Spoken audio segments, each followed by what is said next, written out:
Welcome to another episode of Darkhammer, a Dark Days radio episode series about the worlds of Warhammer. I'm one of your regular hosts, Chris, and I'm joined by podcast friend Sian.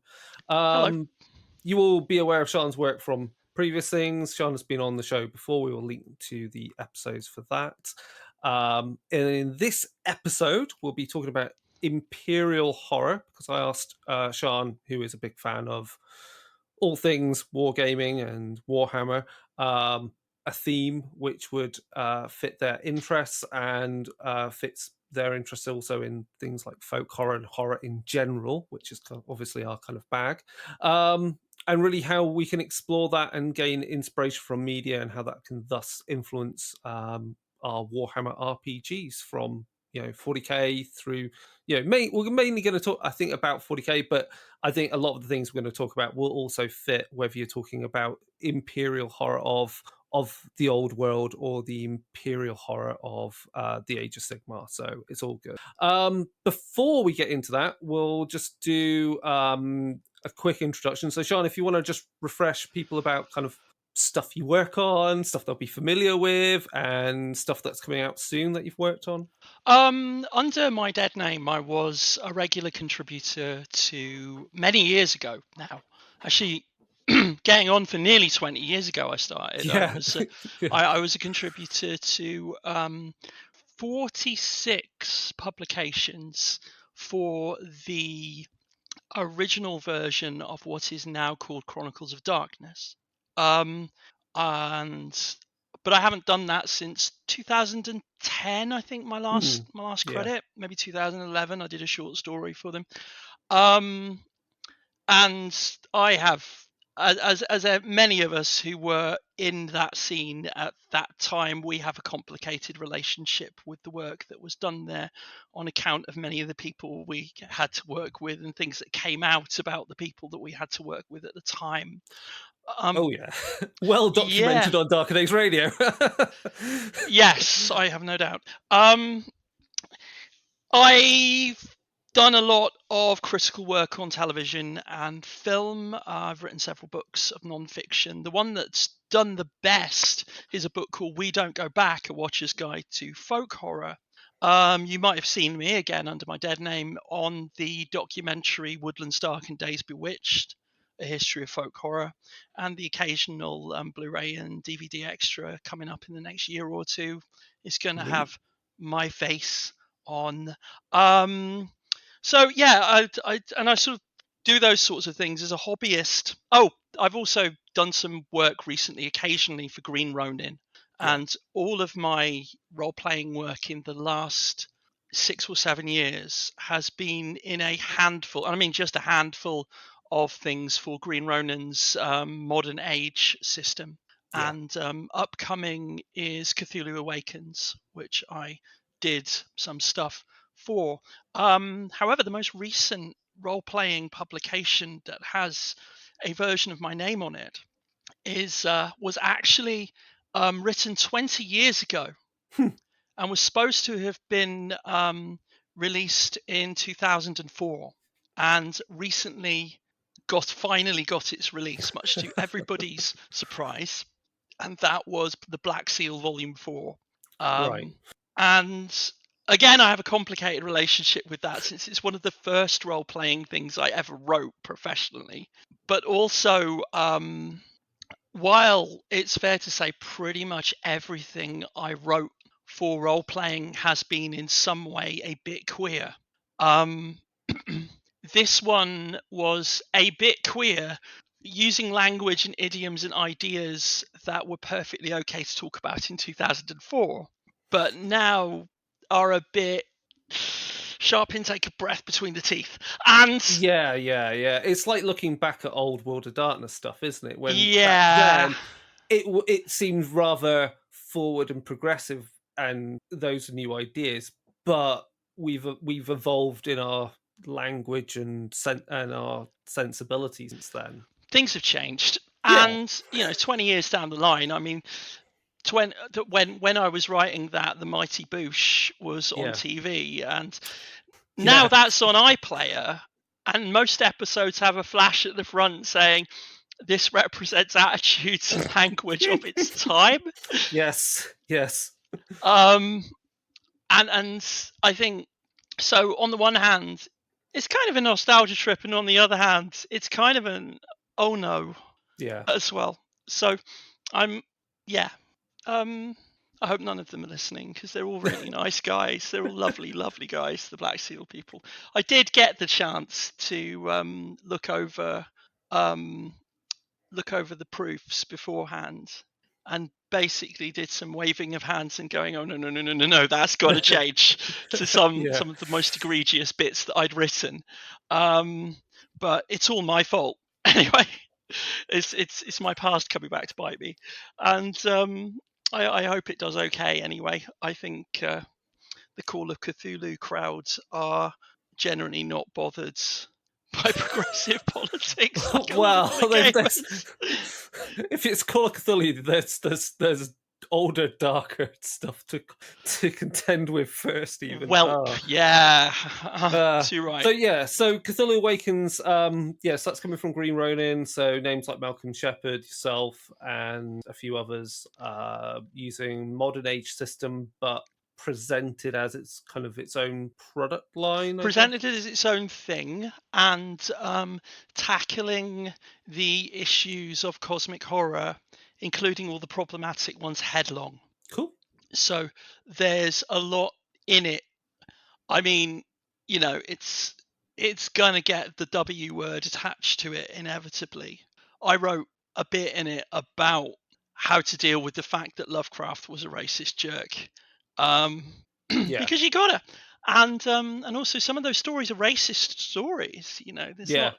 We can talk about death of the author all we like, but you can still have the author being dead and have it right there in the text.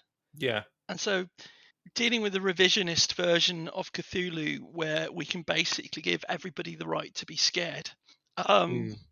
Everybody gets to go mad, equal opportunities. Yeah. Cool. Well, that sounds great. I mean, how when is that expected to kind of start landing? I'm not sure. It should be coming out sometime in 2024, I believe. Good. Okay, cool. Great. Other cool things I can talk about gaming news wise. Eldritch Automata, which is a Year Zero system RPG that is mecha kaiju horror, which obviously it's drawing from things like Evangelion, Gundam, Pacific Rim, etc., etc. That's 20% funded after a day, and that's one I've worked on. So I wrote a section about it. I'm going to stay quiet about what section for now. Get in the Ava, Chris. Hey? Chris, get in the Ava. Yeah, right. No, fuck no. Especially not. Oh no, not in that setting either. As well, it's still bad. It's still bad. Though I will say I try to jam in at least themes, or at least suggest styles for the mecha, so I could reference Escaflowne, because I fucking love that anime's like mecha design. So that's fantasy mecha. It's a fantasy mecha, but I think it's originally started off as it's not shonen. What's the other term for like fantasy girl anime, where it's much more leaning towards being a manga for stereotypical girls in that sense than boys. But yeah, it's a great anime. I like it. Then the other thing is Iron Kingdom's Deep Wild, which I also worked on, is finally delivering to backers. So I'm excited about that. And then other cool things that are out, which are more even close then to obviously this episode series, is Trench Crusade playtest rules are available. They brought out some more, so I'm finally gonna I'll have a read and try and see what Pyridon is up to. So that'll be fun. Old World is coming soon, and those boxes are big for Bretonians and I saw. Khemri. They're very fancy, aren't they? We're looking at about 150 quid for that box of Bretonians and 175 quid for the Khemri.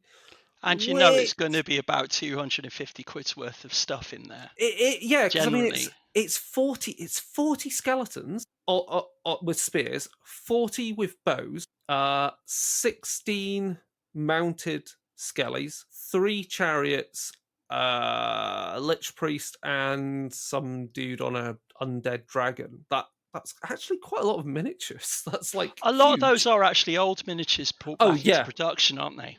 yeah. Like those kits. Those kits were basically new when I was working at GW Ultranum. So date that was back in 2004. So yeah, 20 years ago. Mm. So I feel old. Uh, it's just terrible. Though I did buy it with staff discount. But yeah, I'm mostly going to collect a Chaos Army, I think, for Old World because I'll be lower miniatures count and I'm lazy. And I then might go completely crazy with doing some conversions. And also, you know, the what is it? You painted recently the Nurgle Lord The on Steed, Harbinger of Decay. I'm still working on him. I've nearly finished. which is a throwback to a miniature that was out back in that 2003-2004 period. Yeah. Until the plastic one came out round the autumn, they had it on Finecast. Yeah. Yeah. So that's basically what I'm looking at as the centerpiece for that army because I did have that miniature back in the day. Love a Harbinger of Decay. Yeah, such a great model. On related notes as well, there's going to be a new part works for 40k called Combat Patrol. So this is like the previous two, but the difference is, and I think this is really cool, it's called Combat Patrol because it will across the series you will collect 9 combat patrols. So you won't collect just 2 big armies. You'll collect 9 armies, combat patrols, 9,000 points worth of models. I think that's pretty wicked. Like you'll have a Space Marine one, and then an Orc one, and then a Khorne one, and then a Tyranid one, and a Gene Stealer one, etc., etc. It's like and if you don't like them all, you could just split them with your mates. Like done. Plus, Combat Patrol might be the only way to play 10th edition sensibly and understand the rules right now, but that's my personal opinion.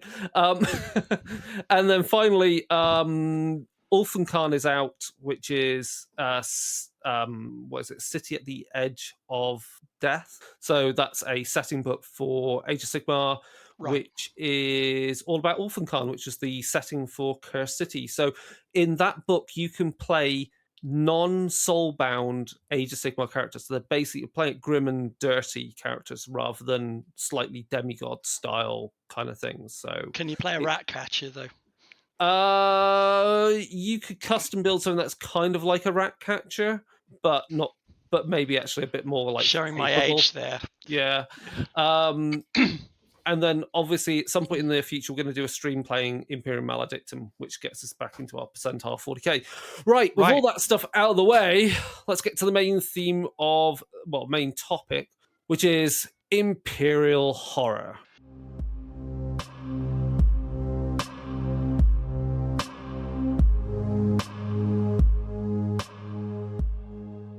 Sean, how would you, in a short few sentences, say what is Imperial Horror? What do you mean by Imperial Horror? There's 2 sides of it. One is the aesthetic, which is essentially what I used to describe as Leonardo da Vinci with bondage gear. Yeah. Of which the originator, I think we all know, is the man John Blanche, who has recently retired. I got his. He recently published a couple of art books. I picked them up. They're very, very nice. Very scratchy and very sort of like a lot of his later sort of stuff. It turns out he's actually got some problems with his hands. Yeah. As well. So the sort of like perfectly polished paintings that he used to do back in the 80s aren't really something he's actually able to do anymore, really. But he can still do a fantastic looking picture. He's still got it. It's funny you describe like Da Vinci with bondage, because I think one of his kind of side hustle kind of miniatures was something kind of just exactly that. They were Femmes Militant. That's the one. That's the one. They came in like tin cans. Or I believe like Games Workshop. Yeah, I never got to see one. I was really sad about that. Games Workshop apparently made him shut them down. Wow. I heard. I don't Doesn't know work for him now. But yeah, well, I mean, you try and find a Femme Militant figure on eBay. Yeah. Which is another piece of Warhammer horror that we're not going to talk about too much. Mhm. But the other side of that is, of course, the lore side, Yeah. which is something that's been hardwired into 40k, but also the fantasy versions as well since its inception in the 80s. I think it hit its full flower in 3rd edition of Fantasy Battle and 1st edition of Warhammer Rogue Trader, Hmm. and then which happened to coincide with the point where I, as an impressionable tween, first came into contact with Warhammer. And you look at the Rogue Trader book and some of the stuff there. There's, I think, the thing that makes the aesthetic work is the fact that they take a sort of sprinkling of future dystopias, particularly from British pop science fiction. 2000 AD is a specific one that gets picked up on, but also, American stuff like Dune. That gets a bit of a look see. A few other things as well, and it takes that dystopian stuff. And I think the thing it gets from 2000 AD is that it takes the dystopian horror stuff and it pushes it so far that it's almost comedy. Yeah. And some of it is tongue in cheek. And I'm sure that you have had in your career as a podcaster many discussions about how satirical Warhammer 40k was when it started and how satirical it might be now. Yeah. It's interesting where we are now with it. Its satire it's still there. It's a bit more hidden under layers of commercialism because that's It is. Occasionally you get stuff that comes out where you see it, like that aesthetic, that John Blanche sort of like so dark it's silly aesthetic comes out. Like, for example, was it the Sidonian Scatros? The who is the Adeptus Mechanicus sniper with stilts for legs. yeah. That guy, and he's got like big sort of grimdark goggles, like loads of them all over his head, and he just looks and a horribly suggestive tail thing as well. And he just looks completely ridiculous and at the same time so wonderfully exactly like something that John Blanche would have drawn. On the other side, you go to Sigmar, actually, and we mentioned the Harbinger of Decay, but one of the other Harbingers is the Rabble Rouser, who's basically like a sort of, which is ridiculous. He's basically sort of a guy waking up the sort of fantasy versions of kaijus, Troggoth kings and stuff, and by basically just sort of a little grot who's going around yelling. And that comedy is still there, and that comedy's kind of vital for it because a lot of popular science fiction is very hokey. It's very silly.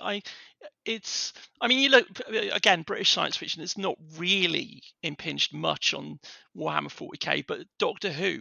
It's interesting that during the Russell T Davies era, that hokiness was basically pushed right up. So you had entire, and it's interesting that Rusty has done stuff based upon 2000 AD and related stuff by people. So like, there's Gridlock, where he basically had a whole bunch of characters which were deliberately intended to recall 2000 AD characters in the different cars in the giant alien traffic jam that's being fed on by crabs, because why not? Yeah. And then recently the Star Beast, the 60th anniversary one, is just a straight the alien plot of it is a straight adaptation of a Pat Mills comic. Right. From 1979. Wow. Beep the Meep looks exactly like the Beep the Meep from as drawn by Dave Gibbons in Doctor Who Weekly many years ago. Wow. So you see that, and you see that in so Judge Dredd is like, the classic example. I mean, he's basically a precursor of Warhammer 40k in as much as he's not the good guy. Yeah. But everybody loves Judge Dredd. He's Exactly, basically a precursor to the Space Marines. It's interesting that the Adeptus Arbites, the judges, in the original Rogue Trader were intended basically so you could use your line of Citadel Judge Dredd miniatures in the game. Yeah.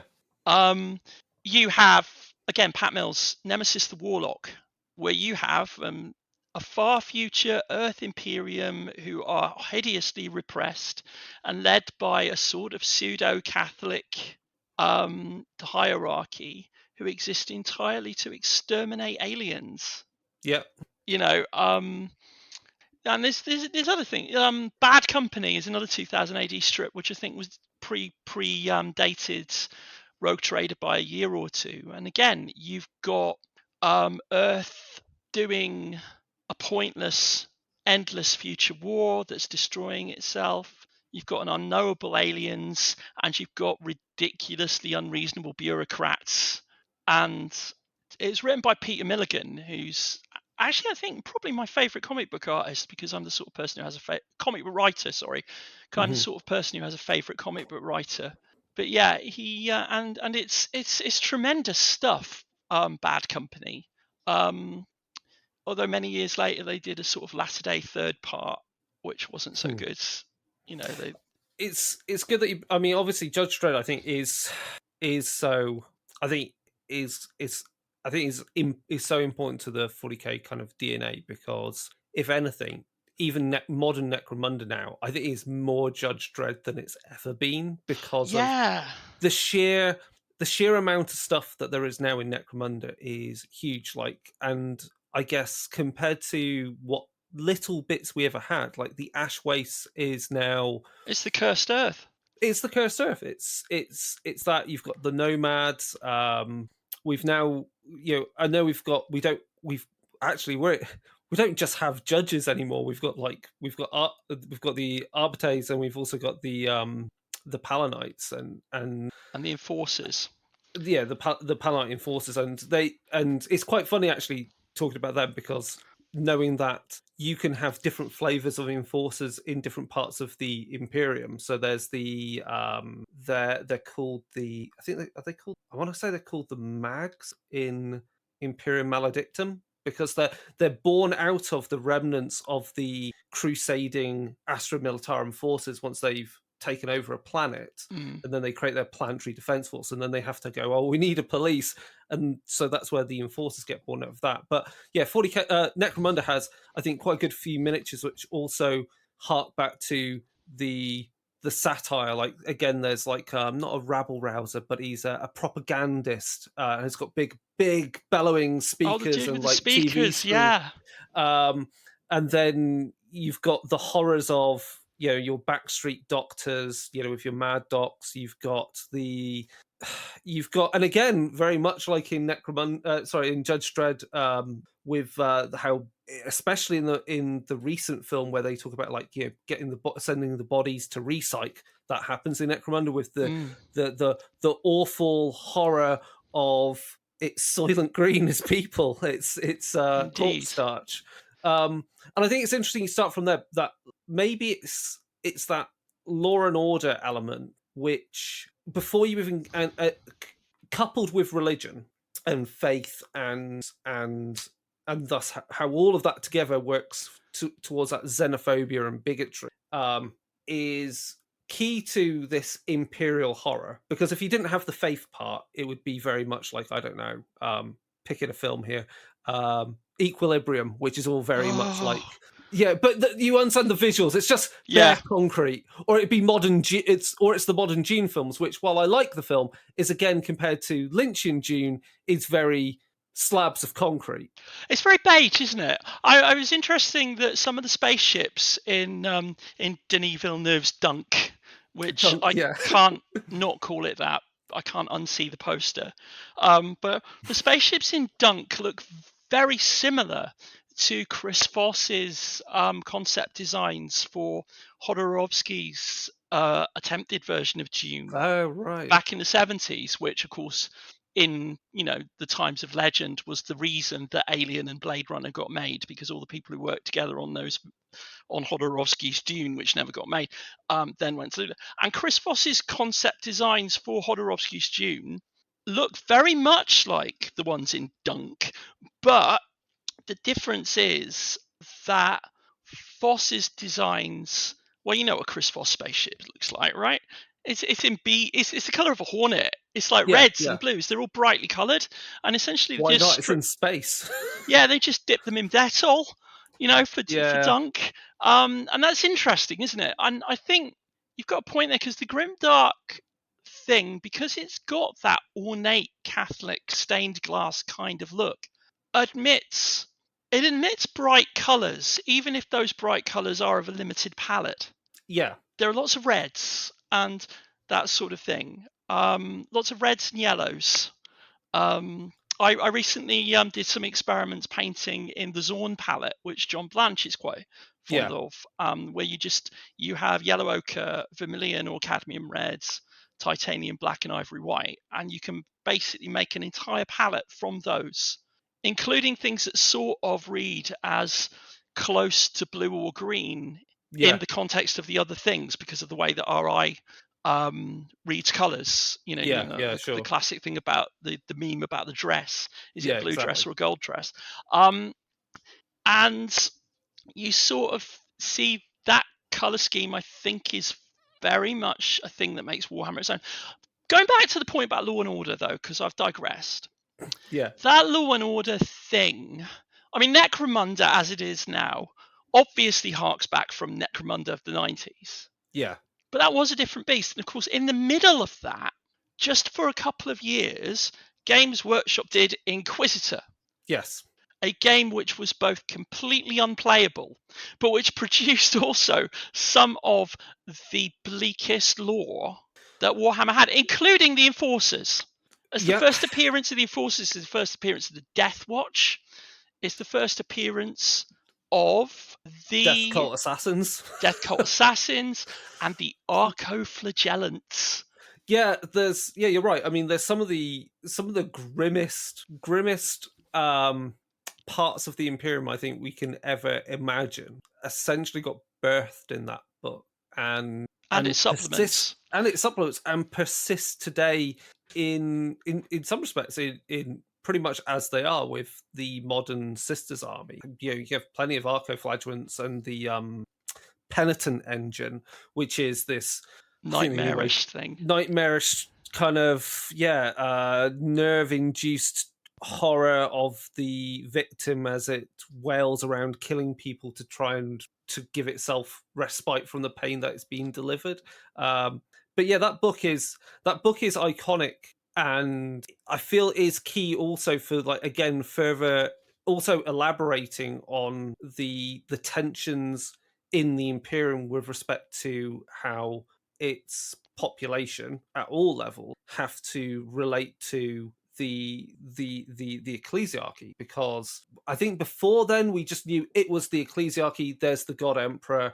They believe in the God Emperor. But once To that book some came out, extent, I to think some it extent, really started getting its claws into the gaps and going, well, actually, it's worse than it's a lot worse than that, and there's many more gaps and tensions and heresies that we weren't originally kind of aware of. yeah, I mean, it picked up on a lot of the stuff from the original Rogue Trader book, which Yeah, was never actually drawn from.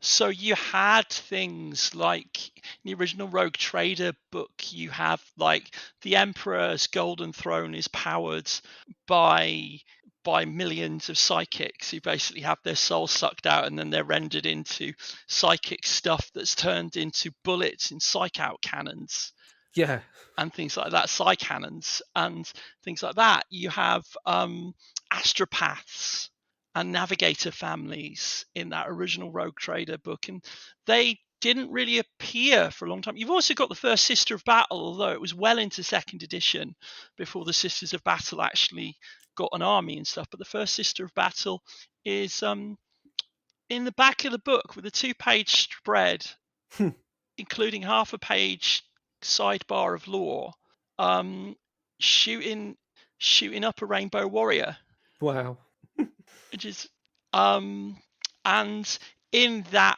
particular original piece of lore, the Sisters of Battle, the Adeptus Sororitas, are basically described as a female chapter of Space Marines.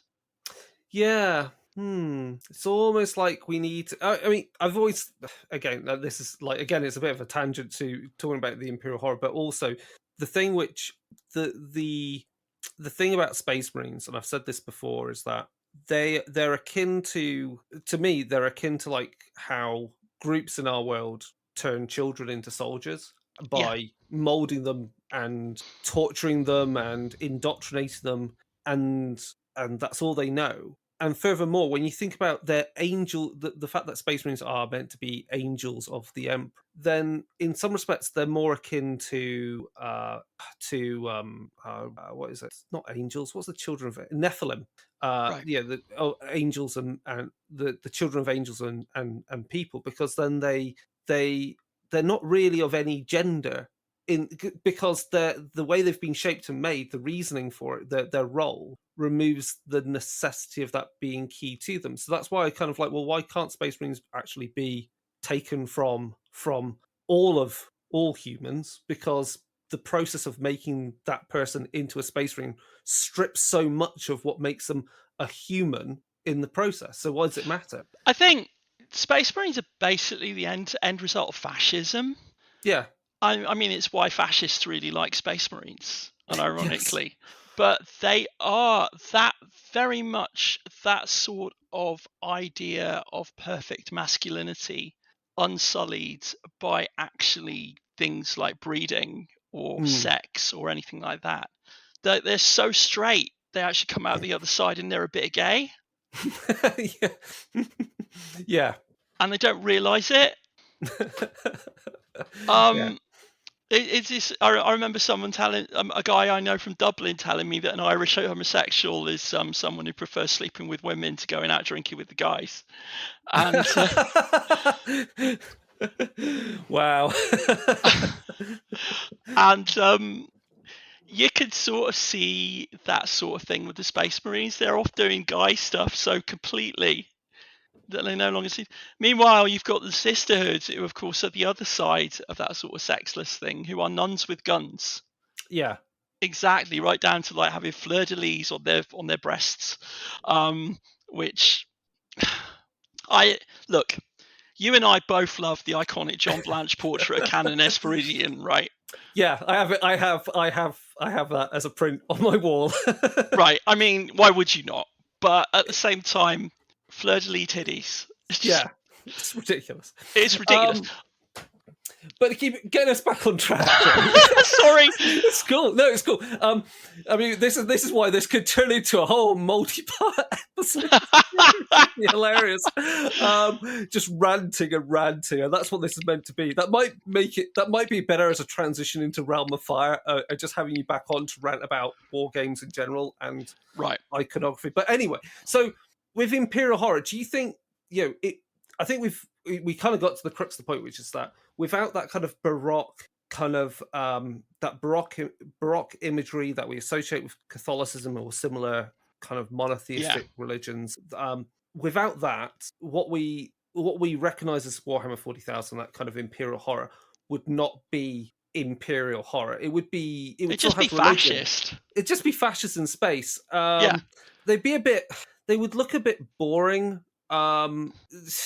Like I said, referencing the film, god awful film Equilibrium, it would just be really boring. It would be how communism didn't communism. Yeah, it'd be like looking at some of the churches in communist Russia where they try and there were some examples and they would try and get rid of the ornateness of it, and it was just. But even then, they didn't even want religion. They just. I mean, it's more like what they did in England in the 17th century, when they got rid of all the Catholics and like tore out all the stained glass windows, whitewashed the walls, but all of that. So then, I guess the point we get with Imperial Horror is that there has to be that aspect of grandiose faith, and also faith that is, I guess, is the hypocrisy of it, because of course you have the people at the top that are saying venerate your god emperor, follow these rules, all you should do is work and pray, and at the other end you've got everyone that is given who, if they can pay enough or they're good enough or of high enough breeding are allowed to, ignore many of those rules of the religion and the faith of that time. And then around that, you have the law and order, which is utilized to enforce that society so it operates and should follow those rules, but not always. And that gets us then that leads us to the point where you've got this topic of tithes and accountancy, because that gets us into the whole horrific thing of how every planet has to provide, a ship comes by every 100 years and collects billions of people and tons of weaponry or grain or whatnot to continue this war engine. And the fact that the only way the Imperium operates is that there is this insane bureaucracy which is kept going by these lobotomized people turned into nominally, robot cyborg, to keep account of this. But even the accounts don't make sense because they're out of date before they're written. Yeah, and I mean, and that, but the mixture of that with a sort of Catholic-looking hierarchy actually allows you to come up with concepts that are even more horrible. Yeah. So I believe that this bit of lore isn't actually official anymore, but back in an Inquisitor supplement, they basically said that, like the little cherubs, yeah. they did actually make them out of like babies with their brains cut out in like the original kind of like version, which is ridiculous. And again, you look at like the vast bureaucracy of it, leads to the sort of endless Kafka-esque unfairness of it all as well. And that's a big part of it. The fact that it's just so freaking unfair. It's unjust from the top to the bottom. And that unfairness sort of extends. So, for example, when the Grey Knights first appeared, mm-hmm. And do you know when in what book did the Grey Knights first appear? You know this. You're an expert. I'm not an expert. I honestly can't remember. Realm of Chaos, Slaves to Darkness, the very first Realm of Chaos book. And so you've got Slanesh and Khorne lists for both fantasy and 40k in that book. Yeah. And a Black Legion list as well. And you've got also the Grey Knights and Ordo Malleus list. Mm-hmm. That was the first appearance of the Ordo Malleus as well. And in the lore that suffixes that, it says you can have other Space Marine chapters and Imperial Guards coming along for the battle. You can have them as allies. But bear in mind that if you win, they're going to have to lobotomize all the Space Marines and shoot all the Imperial Guardsmen at the end. Because they've witnessed demons. Because they've witnessed demons. And the only ones who get to live are the Grey Knights, no matter what. And it's just so unfair, the idea that, you just sort of... I mean, but that's I think that's still kind of that... that's mostly not said out loud in current 40k, but I feel like it is still kind of there under the surface, because a big point about 40k that is that while it is always war, so much of the fighting takes place at the fringes of the Imperium, and the vast majority of the Imperial populace never hear or never even see the things that we consider commonplace in 40k, the war game. Like the average Imperial citizen never ever going to see a Space Marine. They're myth and legend, and that's why... And if they see a Tyrannid, then they're not going to see much else very soon. Exactly. And I mean, we get some of that in... was it called Iron Within on Warhammer Plus, which was a computer graphics animated series, which was basically where there's a invading force of Drukhari looking for some slaves, and the portrayal of Drukhari is great and quite terrifying in their own right. And you can understand why, you kind of get the feeling of why the Imperium has to be somewhat why it is when there are things even worse out there, like the Drukhari. Because the Drukhari are just like flat out evil, aren't they? They're basically... They don't give a shit. They will kill everything and anyone if it prolongs their own life. And if that means committing genocide and, stealing people's souls and rendering people into mush to turn into like genetic soup for whatever, they'll do it. But these poor Imperial citizens, because of that the fact that Space Marines are so mythical to, put out a distress call, but they forgot who they were putting the distress call out to. Oh no! And didn't realise that the Marines they'd called were no longer loyalist Marines. And so Iron Warriors turn up. And so, yeah, the Iron Warriors do kill all the Drakari. And then they kill all the natives. But the planet is put to work for the purposes of chaos. Oh, God. I mean, but then also, the fate of planets, the Exterminatus Order. Yeah. The Inquisitors, you could like call down an Exterminatus. I think I was looking at some of the lore, which a lot of the more recent lore I'm not really familiar with. I did get the Leviathan box is the first. I bought the 9th edition rulebook, but the Leviathan box is the first one that I've sort of like bought, and Same. that's got all the stuff with the the Tyranid War and stuff, which is quite thrilling. Actually, it's quite a nice product for that respect. I quite I couldn't make head or tail of the rules, but I'm Tyranids are cool though. The Tyranids were cool, and like all the lore was good, and all the stuff about and they did the thing of like including Space Marine chapters you hadn't heard of as well. Yeah, like they didn't pick the favorites, which I think was quite a good point. But where am I going with this? Oh yeah, the Exterminatus Order. So I was looking up the lore of some of the characters, and as you know, I've spent the last 6 months basically doing a project where I've been renovating and reconverting 54mm Inquisitor models. Yeah. Which I was actually lucky enough. I did a few, and then a guy from Germany sent me a package. Wow. With a bunch of partial Inquisitor models, including an almost complete Battle Brother Artemis. Wow, I could have bought one the other day off Gary Morley. Amazing. Yeah, but yeah, they're incredible miniatures. But I was looking at Artemis's lore, and Artemis is obviously one of the iconic characters from the Inquisitor rulebook. Because like all the I think it's 15 of the characters in the Inquisitor rulebook all have names and lore. Yeah. And some of them, and the models are, let's face it, of variable quality now. Some of them are better than others, and some of them I had to do some work on. I wound up sawing up the arms and legs of the Slick Devlin and filling them in so his arms and legs will be of human proportions. Oh yeah, because he's proportioned like a 28mm heroic figure. Oh, weird. Which some of them aren't. Compare the battle cultists, the death cultists.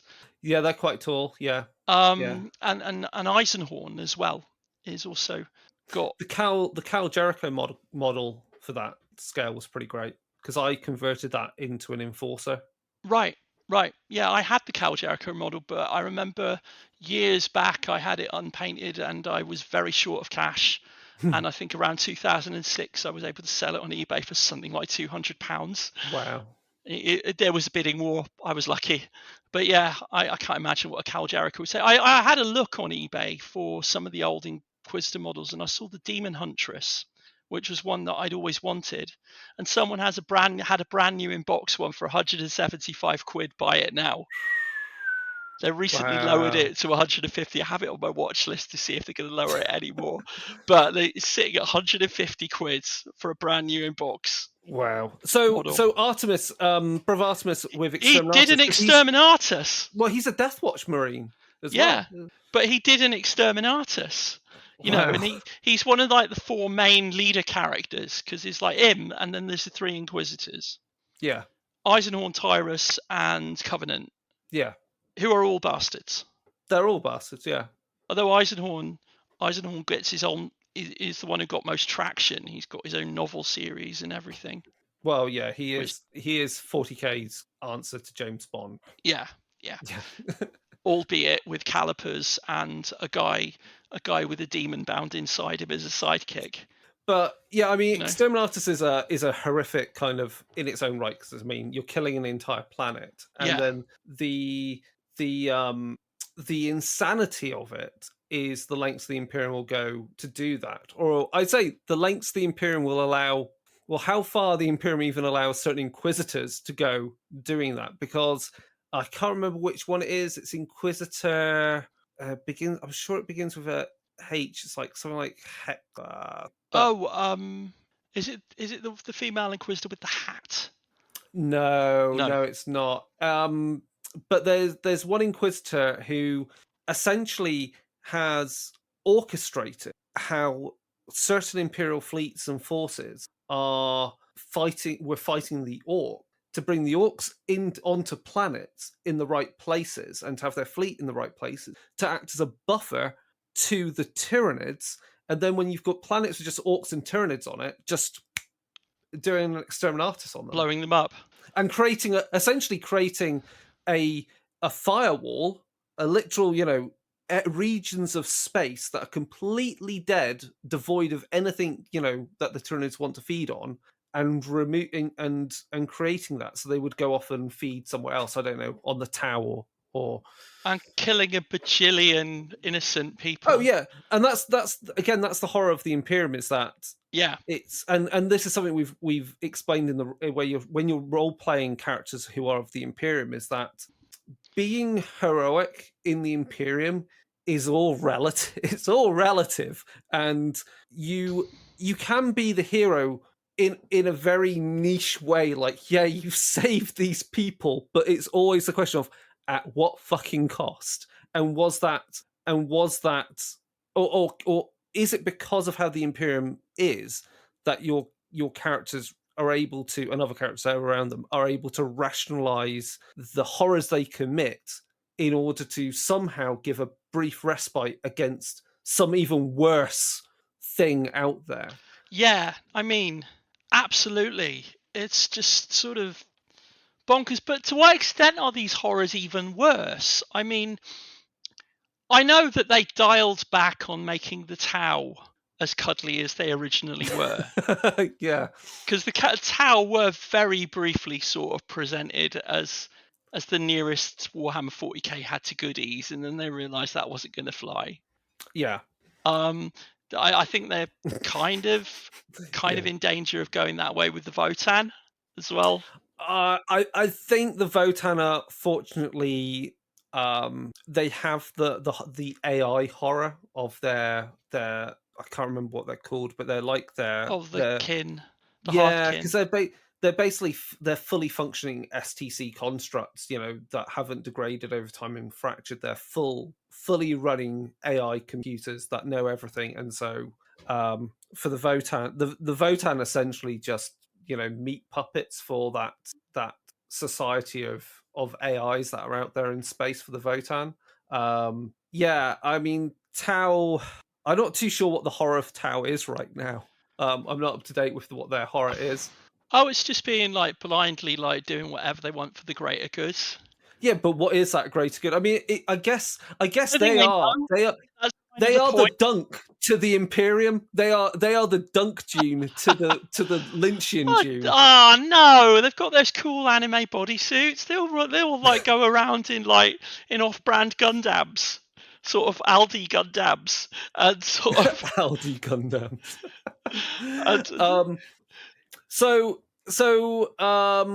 Yeah, I think to sum up, the core thing there. First topic is the Imperium is Kafkaesque with a lot of Catholic kind of imagery, and I guess the society will happily commit actions which would have been the same as, like, say, back in Middle Ages where crusading forces would happily just like destroy towns, villages, if it meant that it wasn't available for their enemies to take back. And just... I mean, Simon de Montfort's famous quote during the Albigensian Crusade, when someone said, "How do we know who's a heretic and who isn't?" He famously said, "Kill them all and let God sort them out." Yeah, exactly. Well, there you go. That's the Imperium in a nutshell. That really is. But I guess the thing that we can delve into a bit more is the horror associated with faith, because I guess this gets back to something which obviously you're very familiar with right. cults. Yes, is the cult of the Imperium, and then all the other cults that kind of are still loyal, and then there's all the heretical cults. And I guess what can we take from your understanding of how cults are portrayed in media? I think that's a really interesting point. And use that in our gaming. Thinking about that, because in real life you can see examples of this sort of thing. You can see examples of fringe religious groups that are accepted because they're useful. Yes. So I think probably the most dystopian large religious group in the world at the moment is the American evangelical movement. It's Yes. fair to say. However, what few people understand is that these people freely work alongside and accept the validity of Seventh-day Adventists, for instance, who are a Victorian sect.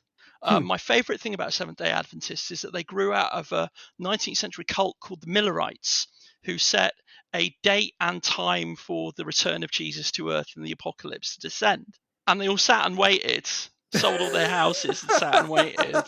And they're tapping their watches, and it didn't happen, obviously. I mean, that's a perfect plot line there for a 40k RPG scenario. Isn't it great? Yeah, I mean, those of you listening at home can have that for free. But like, the Millerites then decided that actually God was telling them that you shouldn't set the date and time for the world, but they could keep all their other weird beliefs. Like, for instance, the day on which you go to church, the Seventh-day Adventists are very serious about it being on Saturday. Right. That's that. But there's lots of other slightly obscure things that they're into. They're a very odd group. They called that, by the way, the Great Disappointment. Capital G, capital D. No lie. Brilliant. Anyway, after their Great Disappointment. But at some point between the 1980s and the Southern Strategy, which was when the Republicans allied themselves fully with evangelical Christians and got all the televangelists on their side, Falwell and Backer and all the others, Robertson, especially Robertson, actually. And now Seventh-day Adventists are included among initiatives done by American Trumpist evangelicals, which is interesting because they are essentially, the difference is that, okay, deep religious theory thing, right? There's a difference between a schism and a heresy. A schism is a group that do stuff differently to the main religion and don't bother with them generally, but they still believe in the fundamental basis of the main religion. So for example, Seventh-day Adventists still believe in the Trinity, which is like the basis of like Orthodox Christianity, as opposed to Jehovah's Witnesses who do not. Yeah. And that's why they and evangelicals wouldn't talk to each other. Mormons have, Mormonism, the Church of the Latter-day Saints is entirely based upon fan fiction. So, yeah. I mean, I'm not even joking. The Book of Mormon is self-insert Bible fan fiction, written by somebody who didn't know what biblical names really sounded like, but gave his best approximation of what a sort of fake biblical name would sound. So you got these nonsense names all through it. Wow. It's amazing. Yeah. But Seventh-day Adventists, even though they came from the same milieu as the Jehovah's Witnesses and the Church of the Latter-day Saints, they get to be a cult that's accepted because they've got a couple of like the central points that they basically stick on the hills to die on. Yeah. So in 40k, you get things, and again, this comes from the Inquisitor, the kinky death cult assassins. Yeah. I repainted my kinky death cult assassins, and I spent a solid week working on non-latex latex. I bet. You can see it on my Instagram. Back there. I'm quite proud of how they came out. They look better on pictures than they do in the flesh, actually. They seem like to someone that collects Kingdom Death Cult Assassins seem so past by my standards. I deal with dick monsters, but I mean, Kingdom Death. I mean, yeah, but Warhammer 40k partly because it is still marketed at 12-year-olds. Can't do that. You can't do that, but also actually that restraint allows them to get away with a whole lot more in different ways. But you got the Imperial cults, you got the kinky death cultists, and in the original lore, Eisenhorn found these latex-clad, blood-drinking lunatics who he basically decided weren't heretics. They were just schismatics, and therefore they could work with the Emperor. And so you get these cultists, or you get like the Adeptus Mechanicus, Yeah, who exactly. actually Yeah, are pretty heretical, but and have their own religion, their own sort of sect, but who nonetheless get included because they're just because damned useful. they're vital. They've made Yeah, themselves important, and that's where you might come up with the idea of a blood cult, of an imperial cult. A lot of these cults are uniquely terrible in uniquely different ways. yeah. And also, if they're, flounce around in latex, kind of hot, but they kind of But just, yeah, it's funny you say that. It's funny you say that because it's also because they're horrible in so many different ways, and it's a question of like it's a question. There's an element of do they stray too far, and it's whether they stray. It's that question. I guess it's that question of if they stray too far, that also opens up the opportunity within those cults for truly. I say truly terrible. They're all terrible already, but we're talking chaos here and yeah, Drakari to and gene stealer cults to insert themselves into those because you can then easily see how what could initially be a schismatic cult of imperial followers yeah, gets infiltrated on all levels, both social, physical, biological, by the gene stealer cult, and yet then still outwardly is seen as a cult to the God Emperor. But at the opposite end of that spectrum, you've got, say, you've got the redemptionist cult, which right. is who are completely faithful. There's nothing chaotic about them or anything, but they are just they're too much of a problem because they are shouting and screaming and causing uprisings and so forth all the time, And wearing bonfires on their heads. and they're just too obvious. And of course, So actually, of course, in the old days of the Warhammer comic, yes, which was largely written and drawn by 2000 AD alumni, yeah, the strip about the redemptionist, yeah, Redeemer, the yeah, Redeemer, which is the only one of the Warhammer graphic novels I kept because I'm very fond of it because it's hilarious. But it was written by Pat Mills, the creator of Nemesis the Warlock, and yeah. essentially he wrote the Redeemer as essentially his character Torquemada, with a few more sort of like with the same lunacy involved, the same completely over the top lunacy involved. I think the his what was it his little fat sidekick, I can't remember right now. brother something, but he Yeah, eventually gets turned into a servitor at the end because it's like, yeah, and it's interesting because I know on the painting phase I've not read them myself. The Caiaphas Cain novel series. mm, Apparently, he goes around just constantly like there's sections, there's parts where he'll like completely be complaining about Sisters of Battle as God Emperor bother. So they're they're, or is being quite misogynistic about Sisters of Battle and going like, oh well, oh but dear, oh dear.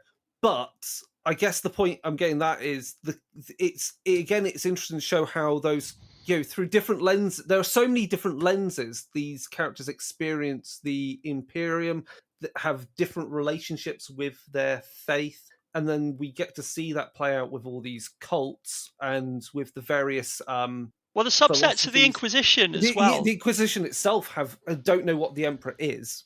Yeah, and you have like the radicals and you have the radicals and the conservatives, and there's subgroups within them, so the Amalathians and the sort of people who think it's okay to use Xenos stuff. And then you also have the various religious infighting historically within the 40k universe with it's Vandir and Sebastian, I want to say Thor. Sebastian Thor. And that's essentially a war between, I mean, it feels very much like Protestants versus Catholics. There's one guy who goes, I'm in charge, I get all the benefits, and there's another guy going, that's not how you should be venerating the God Emperor. We're going to deal with and start a crusade. Yeah, and I mean, one of the most interesting things about Inquisitor was that although they would later introduce a very few aliens, into it. So they introduced there's one Tau, one crew, one random alien bounty hunter from a Xenos race that they'd never seen before or since. Some Eldari sniper, I think. There's an Eldar A Ranger. Yeah. There's a Gene Stealer. Yeah. And there's one Chaos Magus. Yes. But all the other characters are Imperials.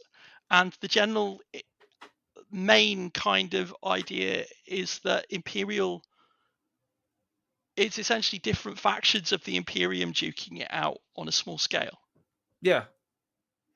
I mean, that comes back to a point that you can make with and again is total plot fodder for Imperium Maledictum, because how many of these conflicts between different parts of the Imperium is simply down to bad bookkeeping and time, and also time dislocations. Like, because again, you'll have crusading forces turn up well after a fight has happened or well before, and because of the issues of time dilation and messages, and the fact the Imperium operates by the psychic sending messages back, and that all gets garbled, you can have fights between different planets, different subsectors. They're all part of the Imperium, but they just don't really know it until someone turns up and goes, guys, why are you fighting? It's a war. It's the war room, and that's that. I do think that's like that.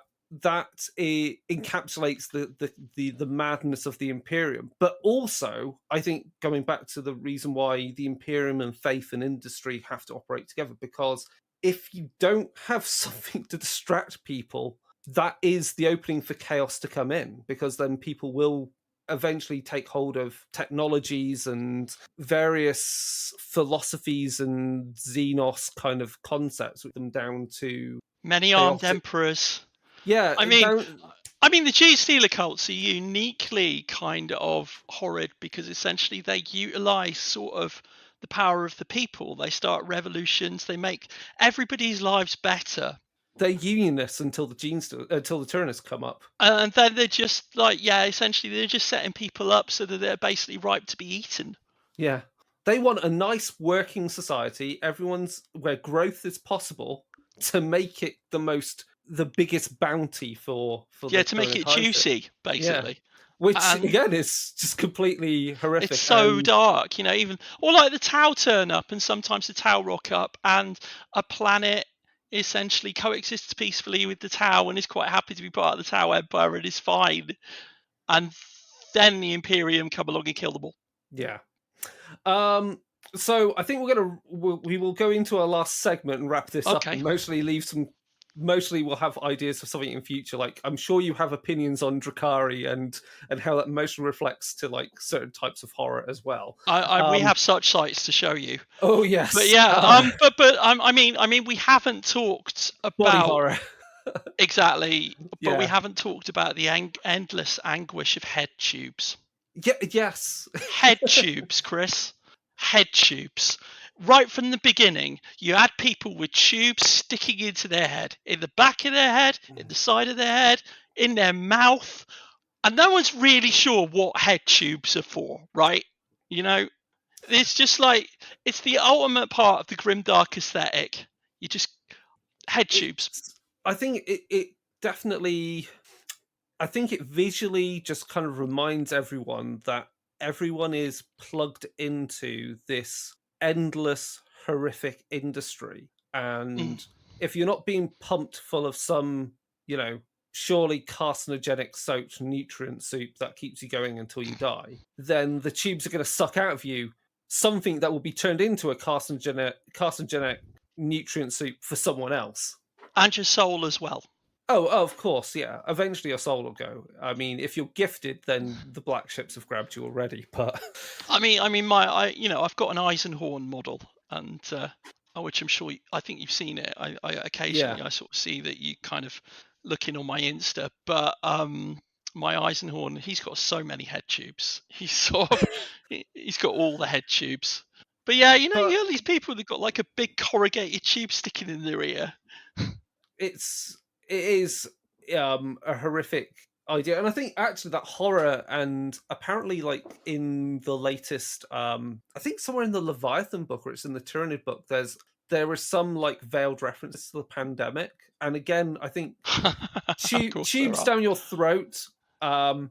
are evoke that kind of horror that your body is not your own anymore because something else is breathing for you, or it's just not operating for yourself. And then that is just the beginning, because that's assuming you're still got your brain operating so that you're conscious and yourself. And then we have archoflagellants, servo skulls. Oh god, archoflagellants. And the thing which I find interesting about the about skulls, and I think you could almost potentially rationalize why skulls are so prevalent in both like as used for like as kind of, they're not really cyborgs at that point. They're just kind of drones, aren't housings. they? They're just like, but there must be some sort thought process that bones still hold some element of like that human spark that makes it they're powerful. reliquaries, aren't they? Some of them are like the skulls of saints or anything like Exactly. that. Well, yeah, Space Marines walking around with whole skeletons on their shields. I mean, that's not so as archaic as you think. Yeah. The idea of the relic. I was in New York in the summer, and my kids, I don't know why, wanted to go see the 9/11 memorial. Right. And next to the 9/11 memorial is an official souvenir stand that sells pieces of the flags that flew over the fire departments of New York Wow. on 9/11. You can have a genuine 9/11 relic. I mean, that is one step away from a finger bone of Saint Sebastian. You know what I'm saying? Yeah, and it's interesting because like I was watching Channel 4 News yesterday, and they were talking about I can't remember in which African country it was, but they were talking about this drug called Kush. Okay. And it's these dried leaves, but mixed in with it. So it's a narcotic, yeah, and it's highly addictive. Like it does things equivalent to like what spice does, but mixed into it is, along with a cocktail of chemicals, is ground up bone fragments. And my partner Sam pointed out that's no different to what like the Victorians used to do. Would be imbibing concoctions made with parts mummies. of people.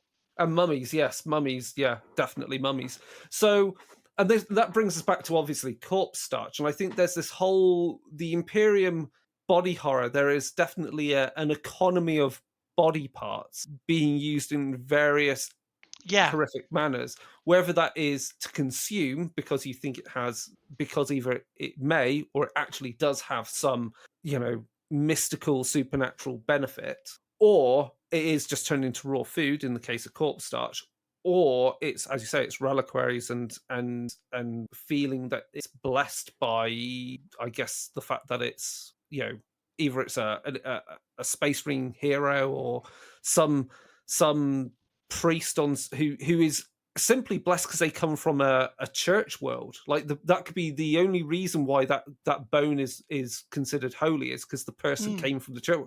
They may not have done actually anything good in their life. They just came from a world that is considered blessed by the God Emperor. I reminded. I came up. Obviously, I did the thing. Now that I got the Leviathan box, I did the thing that every 40k player does once in their life. They made up their own Space Marine chapter. Okay. And I came up with the idea of the Emperor's Sorrow, who have a broken heart as their shoulder badge. Right. Because it's easy to paint. And you didn't want to make, I didn't want to be like the Howling Griffins or anything like that. Yeah.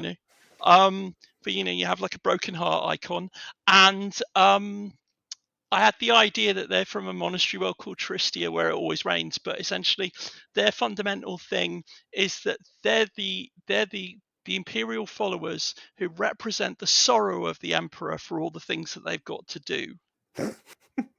They are the ones who weep the tears of the emperor for all the people they genocide. Wow. But they still genocide them. Yeah. And that's a fun, and they world. keep relics of the people that they genocide and stuff like that as the people who are martyrs for the emperor. They're the people who enforce exterminatus orders, and Yeah. So would you say? I mean, thinking about the body horror of 40k and the Imperium, is that does that horror feel more real now to us than it ever did before? With the fact that we've got, computer chips could be soon plugged in. Well, they are being plugged into people like to repair nerve damage. I think that's some of that work's been done, But they're but we're also getting Elon Musk is also killing chimps with them and stuff like yeah, that. So I mean, that actually Elon Musk killing the chimps is a classic example of the sort of thing that you can sort of see. That's 40k happening right in front of you. The fact that it's just like this immense wastefulness. Except in 40k, they're obviously using Gran to do this. They're using your mum to do yeah, this.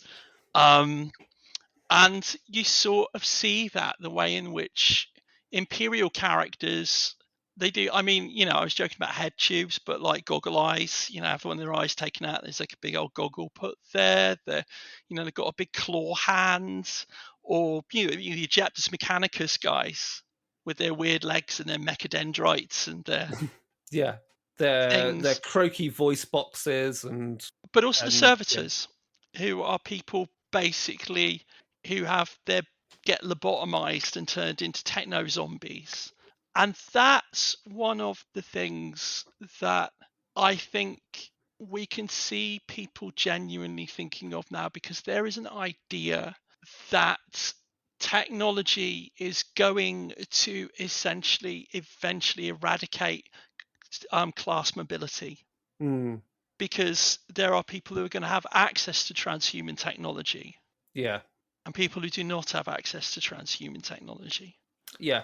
I And mean, it's definitely because obviously you've got the idea of like using the blood of either your clone or one of your children essentially to use as a way of filtering your own blood to give you longer life. So there's the right, rejuvenates. But then similarly, we've got the whole horrifically named, and I mean it's not horrifically named, but it's the name that makes sense. We've got I think it's called necromechanics. I think it's definitely called necromechanics. So this is to do with the fact that why does a spider when it dies shrivel up the way it does, where its claw, its legs yeah, it's close like up, Scott. and it's because it dries out because internally all of its motion is just the pumping of fluids. So then they were able to go, well, what if we put a syringe into it and then we pump fluid back in? You now have a necrobotic grabby claw, which Yes, I remember this, which you can use for very small and delicate things.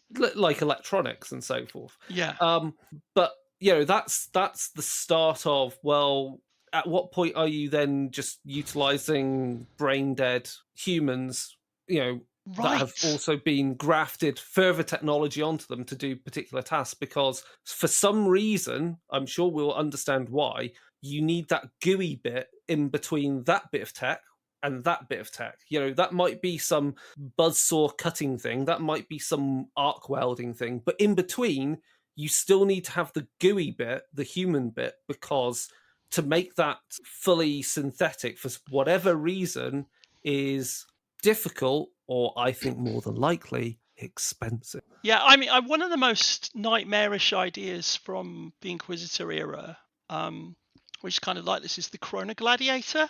Yeah, yeah. So that's a guy, for those of you listening at home, because obviously Chris knows this, the Chrono Gladiator is a guy who has a timer attached to him. He's a big cyborg with claws for hands, and he's got a flamethrower on one of his claws, and they look like JCBs. And he essentially, the timer, if it counts down to 0, he dies. Yeah. But he can reset it by performing an act of violence. Yeah. So It's he's got to perform an act of violence every couple of days. yeah. Yeah. It's I think they are in the Wrath and Glory core book. I'm pretty Oh, really? certain. Yeah, I don't have it on me here, but yeah, they're definitely there as an antagonist. But yeah, I think one of the things which I think, as we talk more and more about the body horror aspects and how people are reused, is that there's kind of like, and because of the nature of the God Emperor being this corpse god, Yeah. there's almost this. I think the whole interaction between faith, law and order, and industry in 40k is what makes its Imperial Horror what it is. Because on the one hand, the body is like the human is the most holy thing going, because the Emperor was human, and humans are destined to be, like the Emperor if they can get there ever. And so on the one hand, it shouldn't be corrupted by external influence, but on the other hand, it shouldn't be ever wasted. Yes.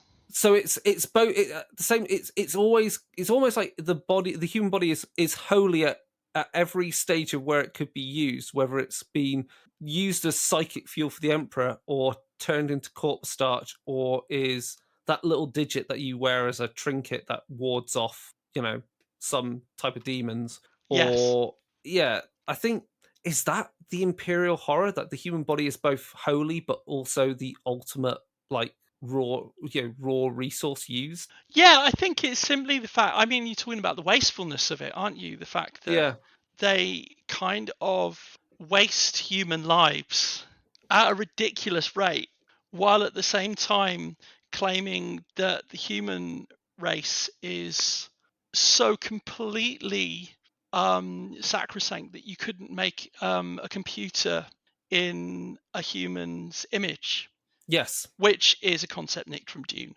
But of course, yeah, yeah, but which is still nonetheless something that they do. The fact, and I mean, this is not unlike. Oh, it's not a contradiction. That's the point I wanted to make. Actually, it's not a contradiction. That wastefulness going against like the holiness of the human form is the same sort of apparent contradiction, which is not a contradiction, as, for example, the American religious right's insistence that abortion should never happen, but complete failure to support children who are alive, yeah, which amounts to, and the reason that's not, people don't realize that that's not a contradiction. People are always going, people who aren't part of that world don't recognize it as making sense, yeah, right? But if you are part of a religious group that actually believes that all human beings are fundamentally sinful and damned after they're born, yes, then of course they don't care about living children. yeah. Um, Because the only way to redeem your soul is through doing good works, and obviously, anyone who's poor is already damned. Actually, no, you can't redeem your soul through doing good works. Ah, Evangelical belief is that you can only redeem your soul by accepting Jesus into your heart. oh, right, okay. So it's just, And God only saves those who Jesus only died to save the sins of those people who chose to follow God. so it doesn't matter what you do, as long as you say you accept Jesus. Yeah, if you accept Jesus, then you don't burn in hell. Yeah, But you have to do that as a grown up.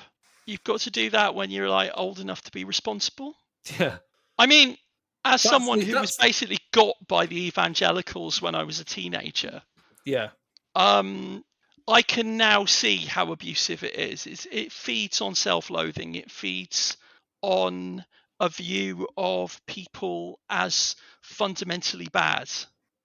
If we draw this very heavy conversation back to the actual point of what we're talking about, which is games involving pushing inch-tall plastic models around, or role playing, role playing poor occupants of these worlds. or Yeah. indeed, let's pretend games involving multi-sided dice. Yes. You have the setting of the Warhammer Imperium, and you have that wastefulness, and the wastefulness is necessary for the production of a perfect form of human, which of course can never happen because the perfect human is rotting on that big chair over there. Yeah. So you have a system that allows itself to contradict itself because of the way in which the theology works. And I mean, obviously, the people who write Warhammer games don't have like experience in studying theology generally, right? But some of the better examples of them are actually able to recognize how these people behave and recognize that these things can go in tension with each other. And I think if someone were actually to do some deep lore and write the theology of the Imperium, they could find workarounds. Yeah. They'd find fundamentally underlying points that would justify blowing up a planet if there's a couple of aliens there that haven't been murdered. You know, and that is the horror of it, and that horror of it is the more horrible because we are watching it happen in real time around us. Yeah. And that's why Warhammer's horror is the best when it is actually satirical. Yes. I mean, yeah, because when it's characters when it's characters in the fiction who are performing some of the most heinous acts, but through the narrative you realize that the reasoning is for like really obscure farcical reasons why they've gone, and that's why we're going to destroy this planet, and that's and it all comes back. It becomes it's black comedy. Like, this is why this has occurred. This is because of an accounting error. This is because of just this single alien flower that grows there, and they thought we'll destroy that planet because it's been tainted by chaos because of that flower. Or and it's farcical because I mean, you can, if you want to see the classic, there's a classic the classic scene in Babylon 5 where Veer is explained to by Londo about how the castle works and why they can get away with certain things is because there are rules that people forget they're even the reason for why those rules occurred in the first place. Yes. And that was because what the example was, a princess wanted to protect the first flower that had grown out of the snow after the winter. And for that same reasoning, you can see how the Imperium could have these horrific laws and rituals and tithes. No one really understands, or no one understands, but no one's required to understand why these things even came about. Their belief is, so long as they do it, then they're doing the things required of the emperor, and because they have faith in the emperor, then their soul is ultimately going to be saved.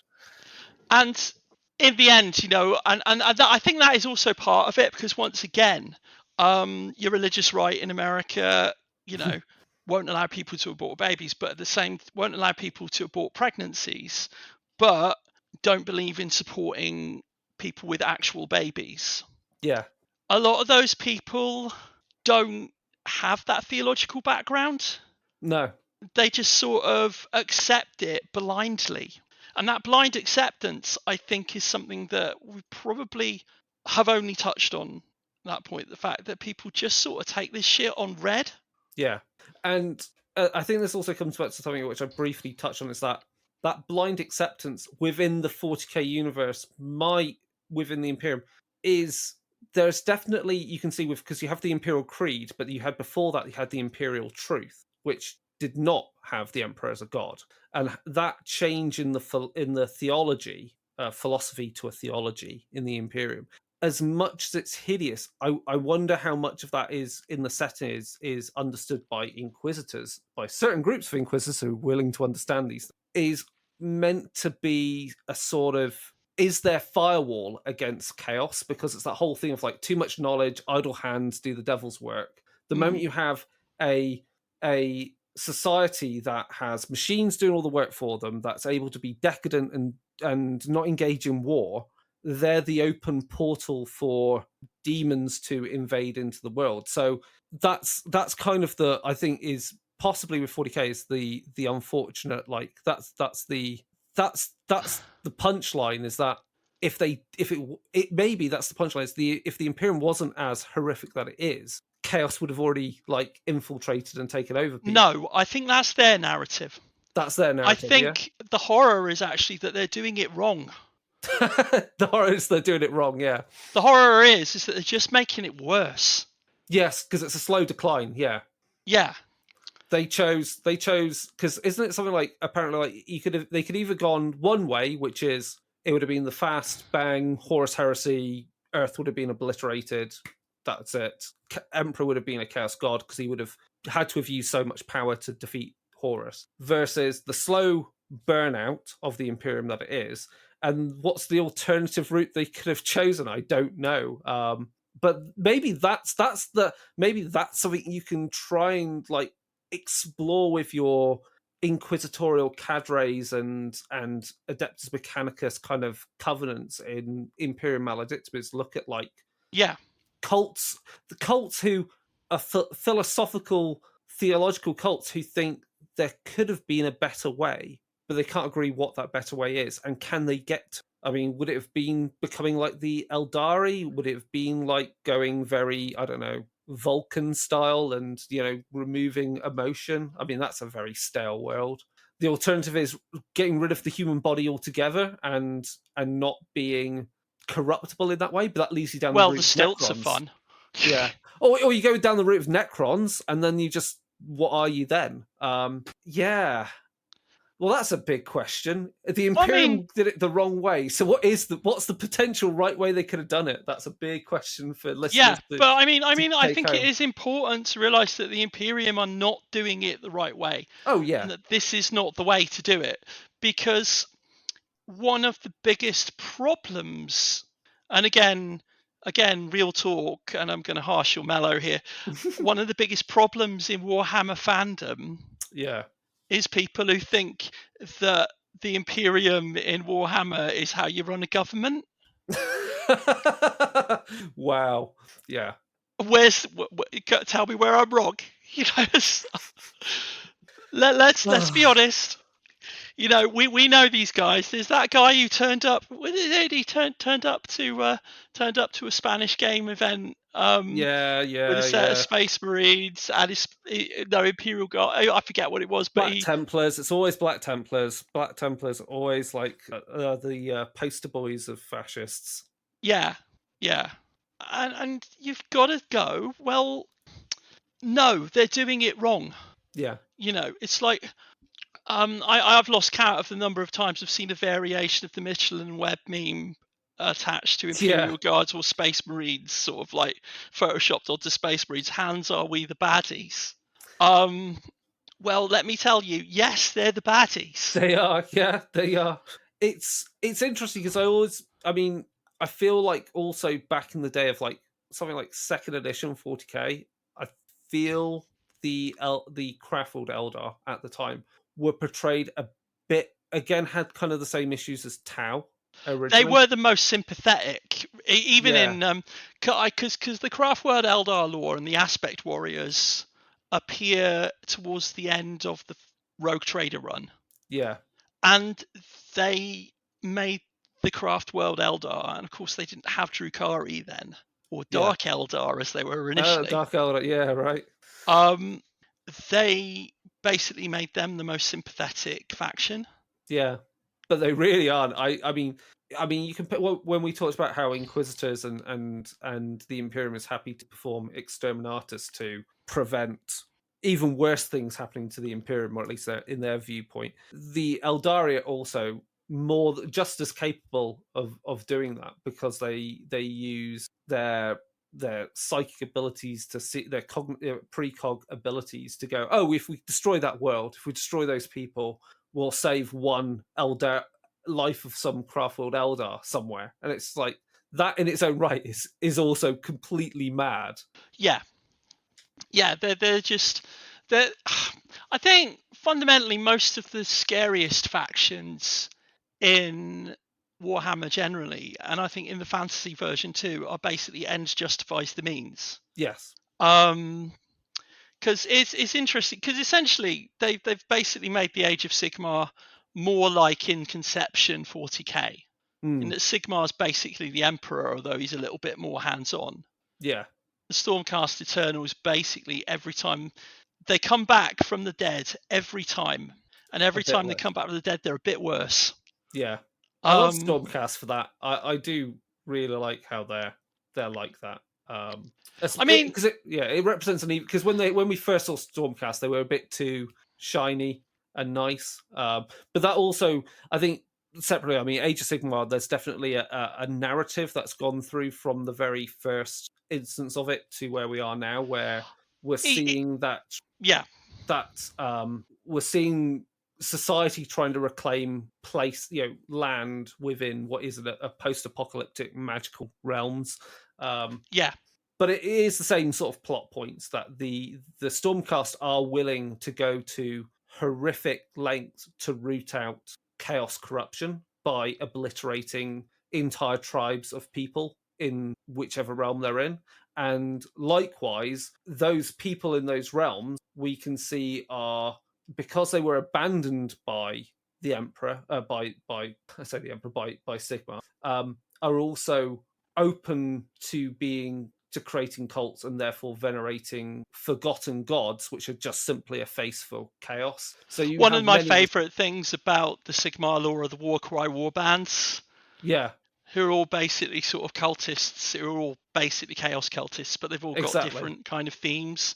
So some of them, the spider ones are cool. My favourite are the ones whose entire cult involves tearing their own faces off and wearing them as belts. The The unmade. Yeah, my favorite. I really like the Cipher Lords because they come from the realm of light, and that just seems so.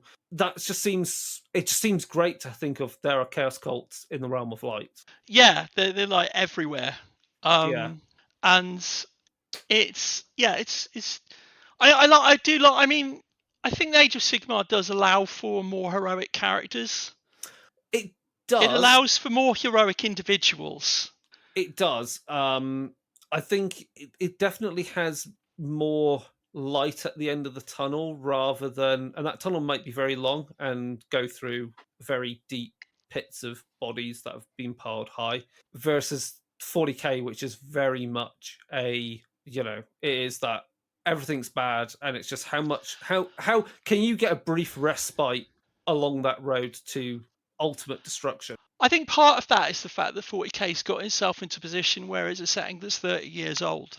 Yeah, And it can't go anywhere from that now. The Age of Sigmar started having a storyline, and each successive edition, they have the edition, and then towards the end of the editions, they'll have a set of books to move the plot on. And currently, they're nearing the end of third with the yeah. books that move the plot on. But so, like, the second edition was about the Soul Wars. So they introduced the night haunts and the ghosts and things, and this time it's about the realm of beasts, and there's some stuff going on there. I think the main thing which has cropped up, I think, with Age of Sigmar where it is the fact that we're getting a lot more other beings that are vying for the kind of thrones of the Chaos Gods. Obviously, Slanesh has been turned into the twins and is still chained up. You've also got Bellacor's grand plans, which I love. Bellacor in Age of Sigmar is such an He's ultimate great, bastard. but I mean, I like the Slanesh as a lifelong Slanesh player. Imagine it's 1988. You don't really know what genderqueer is, right? Yeah. But you are. And then you get hold of a copy of Realm of Chaos Slaves to Darkness and find an entire faction who are non-binary. Yeah. Never mind that they're completely evil. It doesn't matter because you're just like, they're going, oh my god, something just awakened in me. Mm-hmm. And that's how you end up with a Slanesh army 35 years later. On that point, I think we're going to wrap up. I think we have to because you could just talk for hours. Sorry, no, it's good. I mean, I think the ultimate take home I'm going to round up is that I think Good. what we've discussed is that I think it should give player GMs for Wrath and Glory, but I think definitely Imperial Maledictum, Age of Sigmar, and Warhammer Fantasy Roleplay some insight into both how they can create interesting societies around the relevant faiths in those games and how cults actually operate and how in the world around us there is plenty of inspiration and information out there to work out how and why cults like these and societies like these can operate and operate quite happily with no one batting an eyelid, because that's just how indoctrinated people are into it. But then also the plot fodder is, especially for 40k, is the fact that there is definitely other ways that other directions things could have gone, and that is definitely a point of contention, and thus flashpoint for conflict between inquisitors and whatever parts of society, or even just poor Imperial Guardsmen who are just sick of it all. Like, I mean, they just get given a brown uniform and put in front of an alien horde. There you go. Have a las gun. Which I think was pretty much what happened to me when I played in your Wrath and Glory game. Yeah, it's pretty much previous that. episodes. And yeah, we'll leave it there. I think we'll come up with some. We'll obviously have to get you back for discussion. Maybe really ranty, off the wall discussions about war games in general, like what you're making and what you've been playing and your opinions on where certain rules are, because we're all grogs and frothing fans of various things, and then we'll figure out a different topic. I'm sure. Actually, I think we'll have to talk about Drakari again. And how to roll and how you can get some good role play out of that, because we've covered the lore. And the lore is there's good stuff, but it's a bit thin in places. But I think this sort of discussion also helps kind of like people get ideas. Right. If people want to get in contact, give opinions, tell us why we're right or wrong, you can find us right. Yeah, darkdaysradio@gmail.com. You can find us on Instagram and Threads and Facebook, and you can find our Discord. I'm just not going to bother with X. And it's just not fucking worth the effort. And then Sean, they can find your work where? I have a Patreon. I can give you the link that you can put in the show notes. That'll be in the show notes. And I'm on Bluesky as well. Yeah, we're on Bluesky. Yeah, Bluesky's good. Again. And again, I'll give you the link for the show notes. And do you have an Instagram for your cool minis? Oh, yeah. So my mini painting enterprises, they're not that cool. They're sort of coolish. My mini painting Instagram is Sian from Atlantis. Excellent. At Instagram. Which and my Inquisitor 54 project continues there. Brilliant. Cool. Well, that's us done for this episode. I'm gonna have to. I think at some point we're also going to be talking about Khemri, because Khemri is obviously a great roleplay destination for Warhammer Fantasy Roleplay. Another Tomb King. Yeah, tomb diving. That'll be fun. And we're going to be starting our 3-part series on Dark Days Radio. So we're going to be doing intro into character generation, and then streaming the game, and then our final review of a game. And we'll be doing a series of games. I think we're starting with like Imperium Maledictum. We're going to do Cult and a few other things. So that's just because we're going to try and move ourselves away from World of Darkness content, because it's kind of like we're a bit exhausted from it. Don't blame you. Yeah, so that's it for now. Again, Sean, thank you for no, thank you coming for on, having chatting me. about this. you could write an entire thesis out of this topic. You could. And thank you for everyone for listening, and we'll speak to you again soon. So goodbye for now. Bye now.